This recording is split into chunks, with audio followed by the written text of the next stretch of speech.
काटने।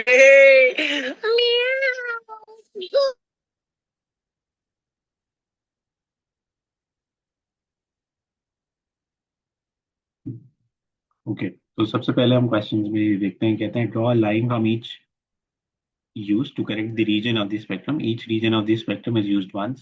One line has been drawn for you.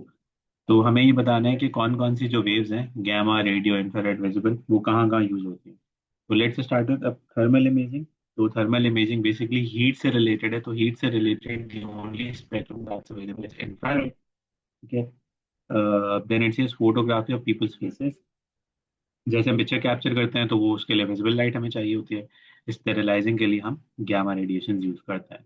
State the speed of the electromagnetic waves, that is 3 into 10 with power 8 meters per second. That's a constant value. ये आपको पता होनी चाहिए. Then it says a Bluetooth headset can be used to listen to music without the need for wires. The headset uses frequencies this much gigahertz. So 2.40 to 2.48 gigahertz का मतलब होगा into 10 with power, क्या कहते हैं भाई gigahertz को? 9। ठीक है, गीगा होता है 9 गीगाहर्ट्ज। ठीक है। Then they say what is the wavelength for the radio wave when the frequency is in the middle of the frequency range। अच्छा, इसके अगर हमें मिड में जाना है तो हमें बेसिकली वेवलेंथ निकालनी है। तो अगर आप मिडिल की बात करते हैं तो 2.40 प्लस 2.48 ओवर 2, तो मिड होगा 2.44। वो वैसे भी एग्जैक्टली नज़र भी आ रहा है, कैलकुलेशन करने की जरूरत नहीं है। लेकिन मिडिल का मतलब है आप एवरेज निकालो। क्योंकि वो गीगाहर्ट्ज में था तो we can write into 10 with power 9 hertz. ठीक है। That's basically frequency. लैम्डा निकालते हैं तो एक फार्मूला आपने पढ़ा था, v equal F lambda. Lambda would be equals to v by F. So v is 3 into 10 with power 8, F is 2.44 into 10 with power 9। तो लैम्डा मेरे पास आ रहा है इस कैलकुलेशन से 0.12 मीटर्स। ठीक है।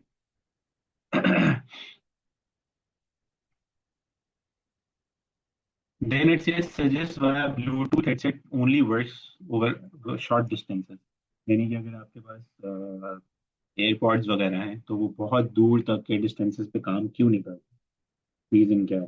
तो बेसिकली जो ब्लूटूथ एप्लीकेशन होती है वो यूज करती है रेडियो वेव्स। ठीक है। रेडियो वेव्स जो नॉर्मल कम्युनिकेशन में हमने बात की थी, सैटेलाइट्स में वगैरह में यूज हो रही होती है, तो इनकी जो रेंज होती है वो बहुत छोटी सी रेंज होती है इनकी। तो बहुत कम रेंज होती है, बहुत दूर तक नहीं ये जा रही होती है। ये गैमा रेस की तरह नहीं होती कि पूरी बॉडी में थ्रू हो जाए और जो है ना वो पता नहीं कहाँ कहाँ चले जाए और कुछ भी हो जाए। तो इसलिए जो है वो हम ये नहीं कह सकते कि हमारे पास जो डिस्कशन है वो रेडियो वेव्स के लिए कोई बहुत ही कॉम्प्लिकेटेड सा होगा, बहुत दूर तक जा रहा होगा, ऐसा कोई सीन नहीं होगा। तो अब इसका सिंपल सा रीजन हम ये दे सकते हैं कि radio waves are short range waves.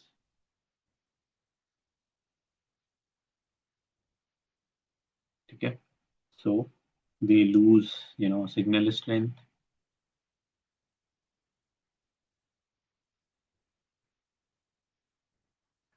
Over long distances. बेटा यहाँ तक बात समझ में आती है सबको? Any discussion that's needed? कोई क्वेश्चन है किसी के जहन में?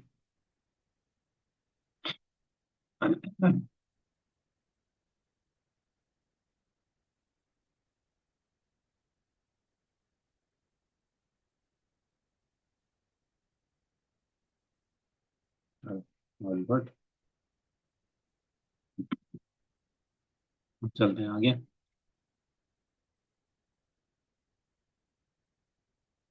क्वेश्चन नंबर 16 में वो ये कहता है कि अ mobile phone uses this much frequency, the microwaves in air is this, calculate the wavelength, lambda is equals to v by f निकालना है।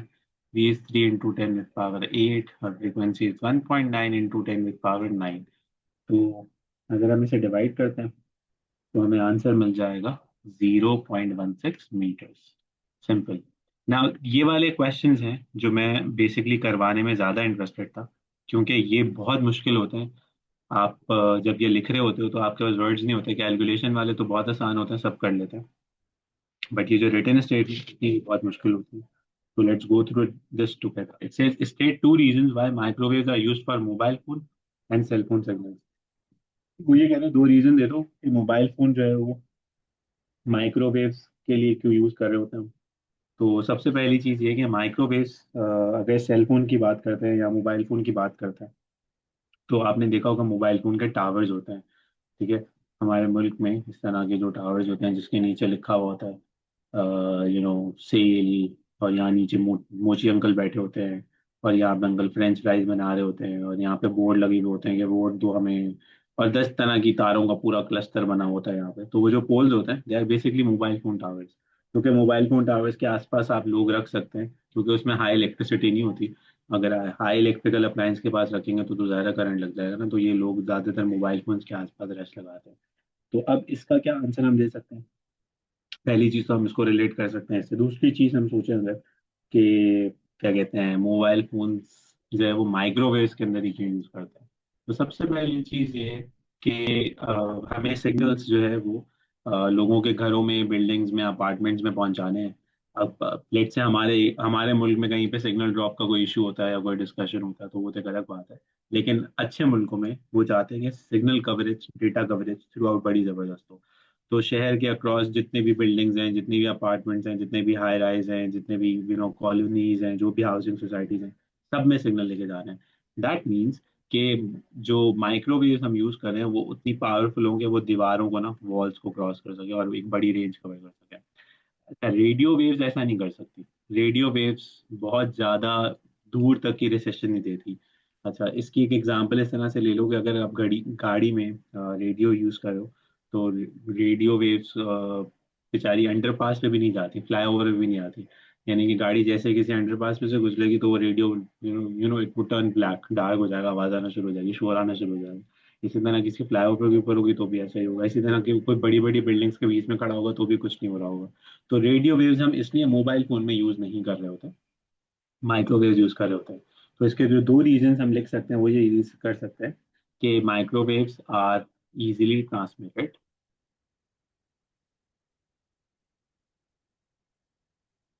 Through short range antenna. इसके लिए कोई बड़े बड़े हमें बूस्टर्स नहीं लगाने पड़ते। ठीक है। दूसरी चीज ये कि माइक्रोवेव्स कैन पेनिट्रेट, पेनिट्रेट मतलब they can enter walls, buildings, civil structures. ठीक है। All mobile phone, cell phone networks use digital signals to communicate with the phone. Describe with the aid of a diagram how a digital signal differs from an analog signal. अब हम ये कैसे बनाना चाहेंगे। तो basically मजे की बात यह है कि ये हमारे सिलेबस में है ही नहीं, हम इसको स्किप कर देते हैं। Digital signals and analog signals is not part of the syllabus.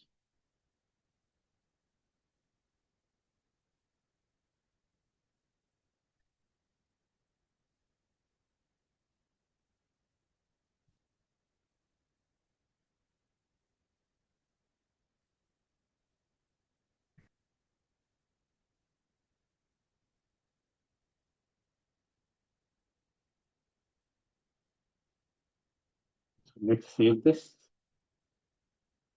and move ahead. Then it says state two advantage of using a digital signal rather than analog signal, still part or not, not part of the syllabus. अब आते हैं यहाँ पे question number 17 में। वो ये कहता है X rays are electromagnetic waves, well we can know that. Then it says three components of the spectrum are unnamed, J K N L. तो अगर आपको याद हो, रियल, मैग्नेट, एस, इंफ्रारेड, ठीक है, very unique, that is ultraviolet. तो names आपने लिख लिए। Which of these components has the lowest frequency. तो लोएस्ट फ्रीक्वेंसी किसकी होगी। तो जिसकी वेवलेंथ ज्यादा होती है उसकी जो क्या कहते हैं फ्रीक्वेंसी होती है वो कम होती है। तो अगर आपको याद हो, इस ऑर्डर में वेवलेंथ इंक्रीज हो रही है। ठीक है। और फॉर्मूला होता है v is equals to F lambda. तो अगर आप रिलेट करो एफ और लैम्डा को तो इनका रिलेशन बनता है इनवर्स ऐसे। ठीक है। क्योंकि इलेक्ट्रोमैग्नेटिक स्पेक्ट्रम में ये वैल्यू कांस्टेंट होती है। तो अब आप इसे लिखते हो lambda is inversely proportional to F, ये बात याद रखना। तो अगर वेवलेंथ ज्यादा होगी तो फ्रीक्वेंसी कम होगी। तो आंसर क्या होना चाहिए, रेड की वेवलेंथ ज्यादा होती है तो रेड की फ्रीक्वेंसी क्या होगी, कम होगी। Then it says calculate the frequencies that are this much wavelength. तो see there is no speed given, ये गिवन नहीं है, ये कांस्टेंट होती है, ये आपको याद होनी चाहिए, ठीक है। तो we can do F is equals to, क्या लिखेंगे, F is equals to V over lambda, right. V is 3 × 10⁸ lambda is 1.2 × 10⁻⁻9। तो फ्रीक्वेंसी निकाल लें।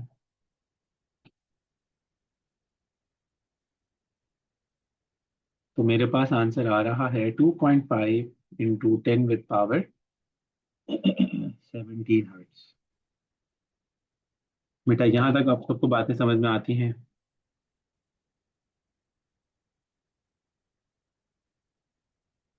Any discussion that's needed? Any questions?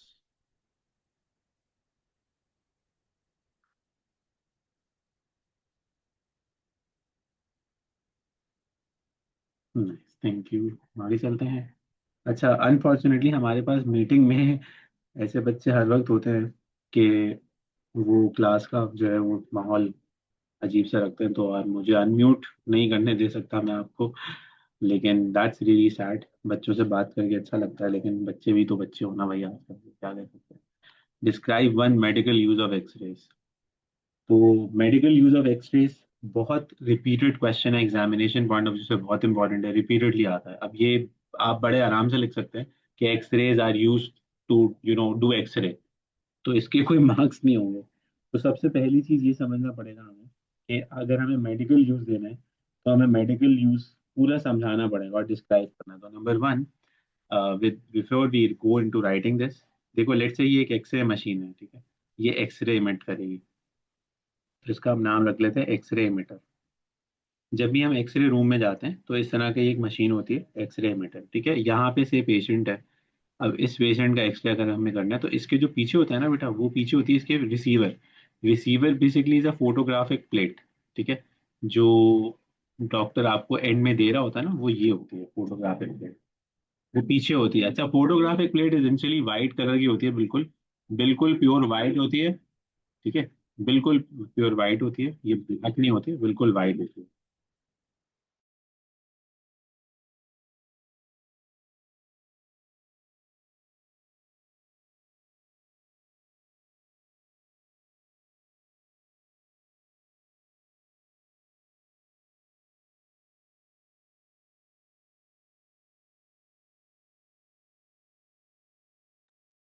Okay, so photographic plate essentially हम use कर रहे होते हैं और वो वाइट होती है।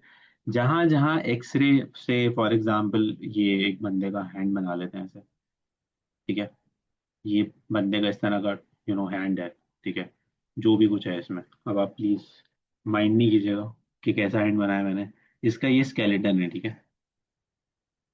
अब जब हम एक्सरे थ्रू करते हैं ना, तो एक्सरे का जो एप्लीकेशन होता है वो ये होती है कि एक्सरे बोन्स के थ्रू पास नहीं होती, फ्लैश के थ्रू पास हो जाती है। तो जहां जहां गोश्त है ना, वहां वहां से तो ये पास हो जाएगी, लेकिन जहां पे से ये बोन आएगी ना, ये वहां से पास नहीं होगी। तो अब यहाँ पे नहीं आएगी ये।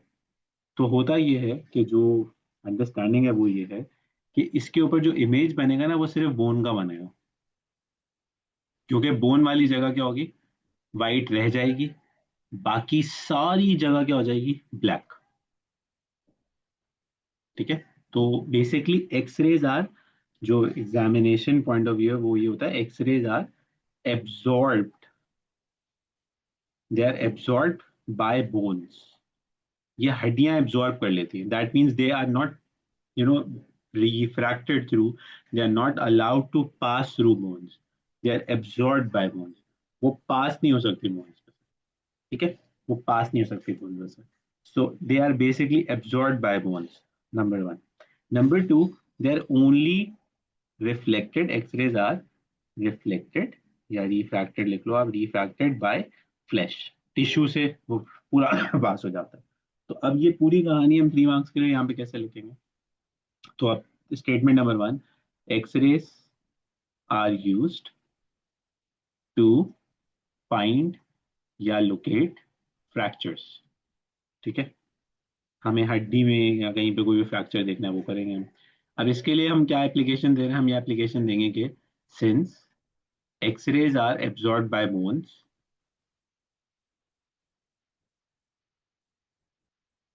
ठीक है, so they are not refracted from bones,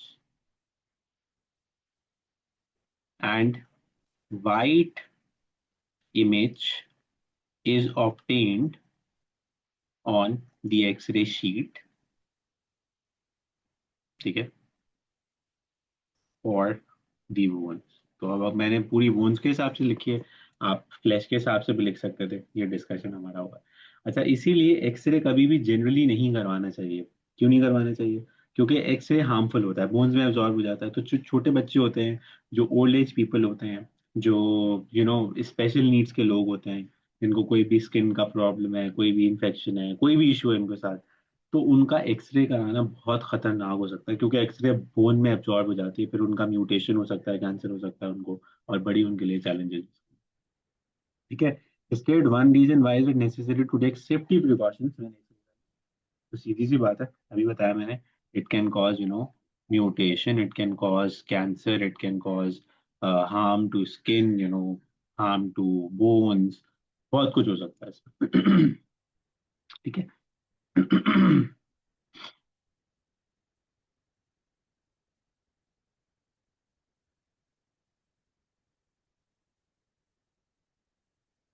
अब चलते हैं, या दैट वाज इट। यहाँ तक बेटा कोई भी डिस्कशन, कोई भी बात जो आप में से किसी को भी समझ में ना आए, पूछना चाह रहा हूँ?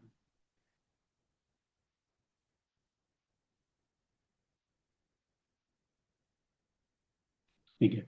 तो आज इलेक्ट्रोमैग्नेटिक स्पेक्ट्रम हम यहीं पे ब्रेक लगाते हैं, यहीं तक रखेंगे। मैं क्यों नहीं आ सका था? क्योंकि रोड्स बहुत बुरा हाल था यहाँ पे, ट्रैफिक में। मैंने बहुत कोशिश की कि मैं आ जाऊँ, बट मैं आई एम सो सॉरी, मैं आ नहीं सका। लेकिन ये है कि इंशाल्लाह ताला बाकी क्लासेस रखते हैं कि हम फिजिकल आ सके। जी बेटा, जिनका कोई क्वेश्चन है वो क्वेश्चन पूछें डायरेक्ट, और बात करें कि क्या मसला है। ये कोई तरीका नहीं है कि I have a question, can I ask a question.